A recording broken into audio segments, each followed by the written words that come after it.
Welcome to the third part of this process for supply and demand. You've now seen what happens with demand and you've now seen what happens with supply in two separate presentations that were put to you. In the last of those, in the supply, I talked about putting the two graphs together, and now what we're going to do is talk about what really happens in the market itself. So this is the market interaction, which I've noted at the top of this particular graph. It's important to understand these because now what we're doing is actually putting the supply and the demand graphs together and showing what actually happens in a market. Because in the previous movies, when we talked about demand and we talked about supply, we talked about what producers and consumers thought and did independently of each other. This is what happens when they actually enter the market together and are actually required to operate to determine what in fact the economy is going to produce. Now there are some things that we need to talk about very quickly, and we've talked previously about this point here, which we know as E, and E was simply equilibrium. And it was at this point that everything that was available in the market from producers was consumed by consumers. So there was no shortage and there was no surplus. But you can see that if you move along either of these two curves, it's quite obvious that if you move the price points, there would in fact be some differences. If I was to move to a price point of 3, so I've increased the price, then you can see automatically we're going to have a bit of an issue, because as we cross the two curves, you can see that at a price point of $3, the consumer said, I'm only prepared to consume 50 of those units. The supplier says that at $3, well look, I'm prepared to supply to the market 150 units. So on the supply side we have what we call an oversupply, because the consumption level is not going to clear the market. In other words, at that same price point we will consume 50, supplier will supply 150 to the market. This area in here becomes what we call a surplus. And if you do your maths very quickly, you can see that that surplus is in fact 100 units.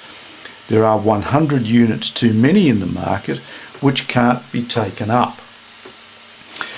And the way the market works is that it can't allow itself to do this. So what occurs is that the price will in fact have to come back down to $2. So by dropping the price back down to $2, so we come from 3 to 2, the market will automatically clear itself. Producers will only supply 100 to the market because they know that they can sell that much at that point, and they know that the consumers will buy everything that is available, hence the term equilibrium, because at this point we have no surplus.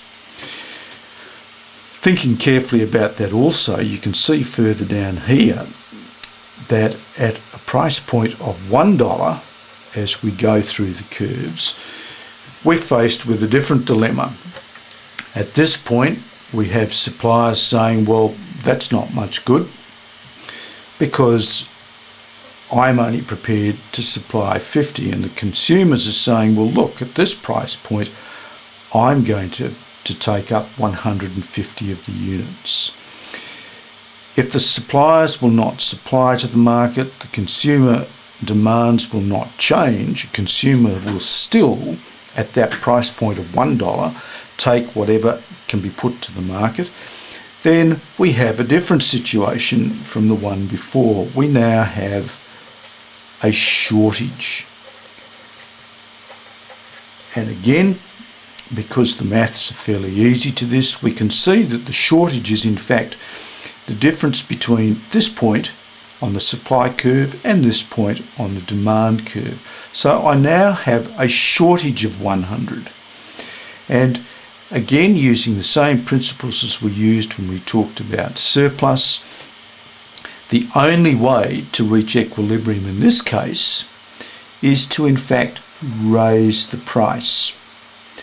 So when we were talking about from $2 to $3 and we created a surplus, the market said that the way to fix it was to reduce the price. So we'll just label that. So we reduce price to clear.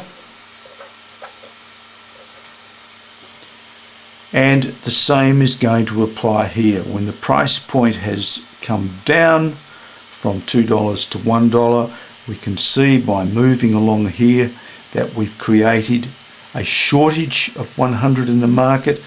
So we need to do the same thing at this point. We need to raise price to clear the market. And this is how the market operates literally on a day-to-day basis. Markets will fluctuate all the time. Equilibrium as a point is one of those things that is economic theory. It occurs in practice, but it is very, very fleeting because constantly consumers are changing their particular demands or needs or wants in the market, and suppliers can only react to that as they see. And as we get further into the course, you'll understand that the way this market works is that suppliers are always slightly behind in terms of being able to supply a market. And that occurs for a number of reasons that we'll explore. So again, just to reinforce what we've talked about, we can see that we have a supply curve. We know that simplistically in this point we're only talking about movements. That is, we can only move along this curve by contractions or expansions, and the same applies to the demand curve here. By using the same price points that we'd used before and the quantities that were available, either to be supplied or consumed to the market, we've put the two graphs together and we've shown that by raising a price, we create a surplus because consumers will not buy at a point above $2. So there will be more available in the market in terms of product than the market is able to bear. Conversely, when we reduce the price to $1, we can see that we create a shortage. That is, consumers are prepared to buy more, but producers will not supply to the market because it's not profitable for them, and so that creates some additional problems. And in both cases, the only way to fix the problem was to, in this case where we had a shortage, to raise the price to $2, where consumers and suppliers agreed that 100 was the quantity and $2 was the price that they were prepared to pay. And so the market is cleared. There is no shortage, there is no surplus. And the same applied to the surplus. In that case, we had to drop the price from $3 back to $2 for exactly the same reasons, because that was the point at $2 where both producers and consumers agreed that they could clear the market, that they wouldn't be producing more than was required, there wouldn't be a shortage, and so both parties were happy. So when you're looking at this, it's important to reinforce what's just been said by saying that this is what markets really do. So whenever we think about demand and supply, we can't necessarily think about them in isolation. We need to see how they interact together, because that's in fact what we're doing. So whilst we must understand that the supply curve and the demand curve are separate separate entities and operate in a different fashion, and we can see that because one's downward sloping because of its inverse relationship and the other is upward sloping because of its direct relationship to price and quantity, that when we put them together we see this different interaction of the two components to the market. And the market does comprise of those two components, one being the producer and the other being the consumer.